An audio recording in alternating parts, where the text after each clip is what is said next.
YSRCP party central ఆఫీస్లో అతిరథులు మహారథులు అందరూ కూడా కలిసి బీసీ అంటే బెటర్ క్యాస్ట్గా జగన్మోహన్ రెడ్డి గారు బ్యాక్ బోన్ క్లాస్గా ఎలా గుర్తించినారు, అదేవిధంగా ఇప్పుడు ఎన్డీఏ అలయన్స్లో ఉన్న ఈ టీడీపీ వాళ్ళు కూడా చంద్రబాబు నాయుడు గారి ఆధ్వర్యంలో ఎలా మోసగిస్తున్నారనే ఒక చర్చ కూడా జరిగింది. ఈరోజు 2 సంవత్సరం గడిచింది, 2 ఫైనాన్షియల్ ఇయర్ గడిచింది, 3 బడ్జెట్లు. ఎక్కడ కూడా బీసీలకు లయన్ షేర్ అనే మాటే లేదు. అయితే ఎలక్షన్ టైంలో మనం చూసాం, మహిళలందరికీ కూడా 50 ఏళ్ళు దాటిన మహిళలందరికీ కూడా 4,000 పెన్షన్ ఇస్తారని చెప్పినారు. ఇంతవరకు ఎక్కడ దాని గురించి మాట్లాడేకి రెడీ కూడా లేరు. బీసీ శాఖ మంత్రిగా సవితమ్మ ఉన్నారు, ఆమె కూడా ఒక లేడీ. మహిళలు ఎంత కష్టపడుతున్నారని ఆమెకు తెలిసినా కూడా ఇంతవరకు దాని గురించి ఎక్కడ కూడా ఓపెన్ డిస్కషన్కి రమ్మంటే ఎన్నోసార్లు పిలిచినా కూడా ఆ తరపున మనకు ఆన్సర్ లేదు. అంటే దీని పట్ల మనకి ఏం తెలుస్తుంది అంటే కేవలం ఎలక్షన్ మేనిఫెస్టో కోసం మాత్రమే మహిళా సాధికారత అని మాట్లాడతారు. రాష్ట్రంలో సగానికి సగం బీసీ పాపులేషన్ ఉంది కాబట్టి మహిళలు కూడా బీసీ మహిళలు ఎక్కువగా ఉంటారు.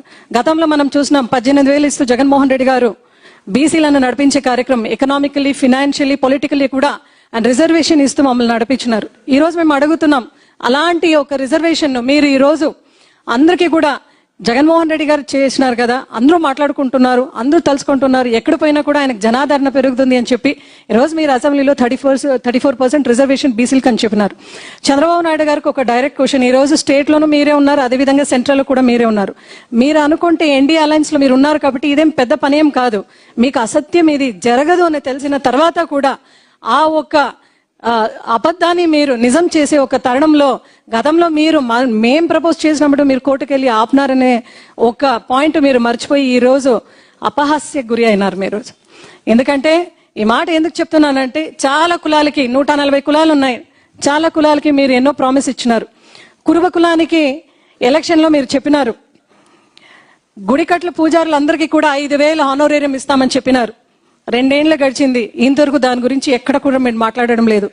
గొర్రెల కాపురం ఉన్న కురుబ కులానికి మీరు ఆ సామాజిక వర్గానికి మీరు ఎక్కడ కూడా లోన్స్ కూడా ఇవ్వడం లేదు. గతంలో జగన్మోహన్ రెడ్డి గారు కమ్మడి నేసే వాళ్ళందరికీ కూడా, కమ్మడి నేసే ప్రతి కురుబోళ్ళందరికీ కూడా ఆయన 24,000 ఇచ్చి ప్రోత్సహించిన ఘనత జగన్మోహన్ రెడ్డి గారిది. అయితే ఈ రోజు కురుబ కులానికి సంబంధించిన ఒక మహిళా మంత్రి సవితమ్మ బీసీ శాఖ మంత్రిగా ఉంటూ ఈ కులాన్ని ఎందుకు ఆమె చూసి చూడకుండా ఉంది అనేది రాష్ట్ర ప్రజలకి ఖచ్చితంగా ఆమె సమాధానం చెప్పాలి. అదేవిధంగా నేతన్న నేస్తమని చాలా గర్వంగా మనం వీవర్స్ అందరికీ కూడా ప్రకటించినాం. దాని పేరు మార్చు నేతన్న సేవని మీరు ఇచ్చినారు.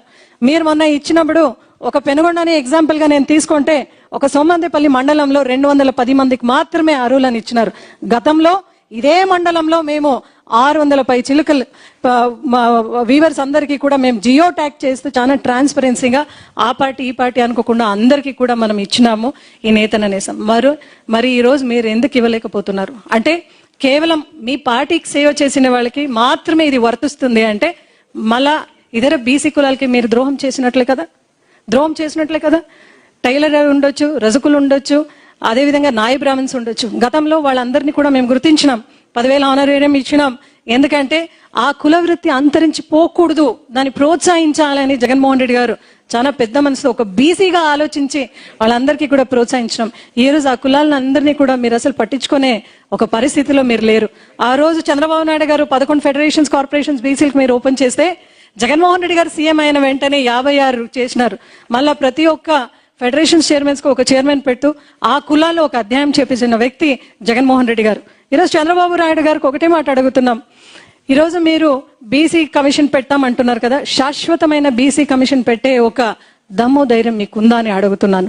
ఎందుకంటే సెంట్రల్లో మీరున్నారు, స్టేట్లోనూ మీరున్నారు, డబుల్ ఇంజిన్ సర్కార్ అంటారు, మేము ఏది చెప్తే అది చెల్తుంది అంటారు. మళ్ళా ఈ బీసీ రిజర్వేషన్ ని మీకు నిజంగా చిత్తశుద్ధి ఉంటే, బీసీల పట్ల మీ ఆలోచన ఉంటే మళ్ళీ ఇది మీరు చేసి ఖచ్చితంగా చూపించాలి ప్రజలందరికీ కూడా. ఇంకొక మోసం మీరు చేయకూడదు అని మీ అందరికీ కూడా ఈరోజు వైఎస్ఆర్సీపీ పార్టీ తరఫున డిమాండ్ చేస్తున్నాం. అదేవిధంగా ఈరోజు కార్యాచరణ ఏది ఉంది అంటే గ్రామ స్థాయి నుంచి మండల స్థాయి, జిల్లా స్థాయి, జోనల్ స్థాయి, రీజనల్ స్థాయి వరకు కూడా ఏదైతే వీళ్ళు మాట ఇచ్చి ప్రతి ఒక్క కులాన్ని వీరు మోసగిచ్చినారో బీసీలందరినీ కూడా, వాళ్ళందరికీ కూడా దీనిపైన ఇంకా అవేర్నెస్ తీసుకొని వెళ్తూ బీసీలు అంటే ఓటు బ్యాంక్ కాదు, వీళ్ళు కూడా 60% ఆఫ్ ది పాపులేషన్ లో ఉన్నారు, వీళ్ళకి అది ఇది కలిబిలి మాటలు చెప్పి ఉత్తు హామీలు ఇస్తే అటువంటిది చెల్లదు. బీసీలే రాబోయే రోజుల్లో వీళ్ళకి గుణపాఠం చెప్తారనే ఒక మాటని కూడా ఈ రోజు వాళ్ళకి హెచ్చరిస్తాం. టీడీపీలో ఎన్డీఏ అలయన్స్ లో ఉన్న ప్రతి ఒక్కరికి కూడా వైఎస్ఆర్సీపీ పార్టీ తరఫున హెచ్చరిస్తున్నాం. మరిన్ని వీడియోస్ కోసం మన సిద్ధం స్టూడియోస్ ఛానల్ సబ్స్క్రైబ్ చేయండి. జై జగనన్న.